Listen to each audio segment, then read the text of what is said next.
ചേട്ടാ ചേട്ടാ കറണ്ട് ചേർന്ന അടച്ചില്ലെന്നാ കൊള്ള കാശ് തന്നിട്ടേ കറണ്ട് അടച്ചു നമ്മുടെ ഇല്ലിക്ക് തീരുന്നുണ്ട്. ഇനി ഫൈനോട് കൂടി ആര് കൊണ്ട് അടക്കും? ആ അതെല്ലാം പോട്ടെ. വാട്ടർ ചാർജ് അടച്ചാ? അത് അടച്ചില്ലേ? എന്റെ ദൈവമേ, ഇനി അവര് വന്ന് കണക്ഷൻ കട്ട് ചെയ്യട്ടെ. എന്നിട്ട് മേളിലോട്ട് നോക്കി മഴ പെയ്യുമ്പോ കുടിക്കാം. ആ അതെല്ലാം പോട്ടെ. അമ്മയുടെ റിസൾട്ട് മേടിച്ചായിരുന്നു, ആശുപത്രി പോയി. വരുന്ന വഴി ഗുളികയും മേടിച്ചിട്ടുണ്ടെന്ന് പറഞ്ഞല്ല, അത് ചെയ്താ? അത് ഞാൻ പോയി മേടിച്ചില്ല. എന്ത് പറഞ്ഞാലും ഒരു അവിഞ്ഞ ചിരി അളിഞ്ഞ മോന്തയും വെച്ചിട്ട് ഇങ്ങനെ ഇരുന്നോളൂ. വല്ല പ്രയോജനം ഉണ്ടാ? ഇതെന്തൊരു ജന്മാണ് എന്റെ തലയത്ത് കൊണ്ട് വെച്ചിരിക്കണെന്ന് ഞാൻ ഓർക്കണം. നാളെ ഇല്ലേ മനുഷ്യൻ നിനക്ക്? ഇങ്ങനത്തെ ഒരു മനുഷ്യൻ എന്റെ തലയെ തന്നെ കെട്ടിവെച്ചില്ല എന്നാണ് നോക്കുന്നത്. ഒരു വേലക്കും പോകല 10 പൈസയുടെ വരുമാനവും ഇല്ല. എന്നാലും ഇങ്ങനെ ഇരുന്നോളും. തനിക്ക് എന്താണ്ട് നാക്കിറങ്ങിപ്പോയ ഇത്ര ഞാൻ ചോദിച്ചിട്ട്?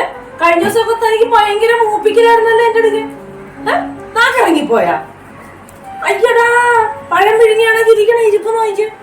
എനിക്കുണ്ടല്ല, എനിക്ക് അങ്ങോട്ട് വന്ന് ഇത് ഭിത്തിയെ പിടിച്ച് ഒരക്കാൻ തോന്നുന്നുണ്ട് കേട്ടാ. മനുഷ്യൻ എവിടെയെങ്കിലും പോയി കഷ്ടപ്പെട്ടിട്ട് വന്ന് പൈസ കൊടുക്കുമ്പോഴേ ഇതിന്റെ അകത്ത് ഒരു അടയിട്ടിരിക്കുന്നു. താൻ വല്ല മുട്ടയും വെച്ചിട്ടിരിക്കാനോടോ ബിരിയാനായിട്ട്? ദൈവത്തിൽ തനിക്കൊന്ന് ഇറങ്ങി പോകാവാ ഇവിടുന്ന്. ഞാൻ എങ്ങനെയെങ്കിലും കഴിഞ്ഞോളാം.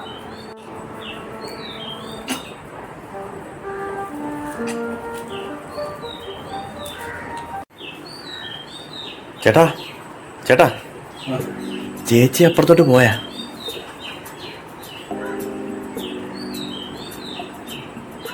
ചേട്ടാ, ഞാനേ പുറത്തുനിന്നെല്ലാം കേൾക്കുന്നുണ്ടായിരുന്നു. ചേട്ടൻ എന്തു പറ്റിയത്? കഴിഞ്ഞ ദിവസമേ ഒരു നിസ്സാര കാര്യത്തിന് ചേട്ടത്തിന് എടുത്തിട്ടിടിക്കില്ലേ? ഇപ്പൊ എന്തു പറ്റി? എന്റെ ചേട്ടാ പറയുന്നതല്ലേ കേൾക്കുന്നുണ്ടാ? ആണത്തം കാണിക്കട്ടാ. നമ്മൾ ആണുങ്ങളായ ആണത്തം കാണിക്കണം. പേടിച്ചൂരി നോക്കുന്ന കണ്ടില്ലേ? ആണത്തം കാണിക്കും മനുഷ്യ. എന്ത് കഷ്ടമാണിത്. അതെ, ഞാനൊരു കാര്യം പറയട്ടെ. ഞങ്ങൾ ആണുങ്ങളെല്ലാം കൂടെ അവിടെ ഇരിക്കാൻ നേരവേ ഇനി മേലെ ചേട്ടൻ അങ്ങോട്ട് വന്നേക്കല്ലേ കേട്ടല്ല. വെറുതെ ആണുങ്ങളുടെ വിലകളെ ഞങ്ങളെ കൂടെ വില പോവും. ദൈവത്തോർത്ത് വരല്ലേ. എൻ്റെ പൊന്നെ, ആ ചേച്ചി പറഞ്ഞ പോലെ ഇങ്ങനെ പഴം പിഴുങ്ങി പോലെ ഇരിക്കാൻ എന്തെങ്കിലും ഒന്ന് വാ തുറന്ന് പറയടോ. അതെ, ഞാൻ കുറച്ച് നാളായിട്ട് വലിയ ക്ഷമയില്ല. എങ്ങനെ വീട്ടിൽ കലഹം ഒഴിവാക്കാന്നുള്ള ചിന്തയിലായിരുന്നു ഞാൻ. പറഞ്ഞ മനസ്സിലായില്ലേ? ഇപ്പം എനിക്കൊരു ബുദ്ധി തെളിഞ്ഞു കിട്ടി. ആരെന്ത് പറഞ്ഞാലും മിണ്ടാതിരിക്കുക, ചിരിച്ചുകൊണ്ടിരിക്കുക. മനസ്സിലായില്ലേ? കലഹം ഒഴിവായി കിട്ടും. കഴിഞ്ഞ ദിവസം ഉണ്ടല്ല, കഴിഞ്ഞ ദിവസം അവളെ ഞാൻ ഇടിച്ചില്ലേ? അതിന് അവളെ കേസ് കൊടുത്തിരുന്നെങ്കിൽ ഉള്ള കാര്യം ഒന്ന് ആലോചിച്ച് നോക്കിയാൽ. KPSC പ്രകാരം എന്തായിരുന്നു ശിക്ഷ എനിക്ക് കിട്ടേണ്ടത്? KPSC അല്ല, IPSC. എന്താണെങ്കിലും എന്താണ് ശിക്ഷ വരേണ്ടത്? ഗാർഹിക പീഡനം.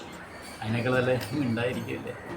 ഇപ്പം നിങ്ങൾ പറയും ഞാൻ പോഴനാണ്, ഞാൻ പൊട്ടനാണ്, ഞാൻ അടിഞ്ഞ മോന്തയുള്ളവനാണ്, ഗ്രൂപ്പിലോട്ട് വരരുത്, ആണുങ്ങളുടെ വില കളയുന്നവനാണ് എന്നൊക്കെ നിങ്ങൾ പറയും.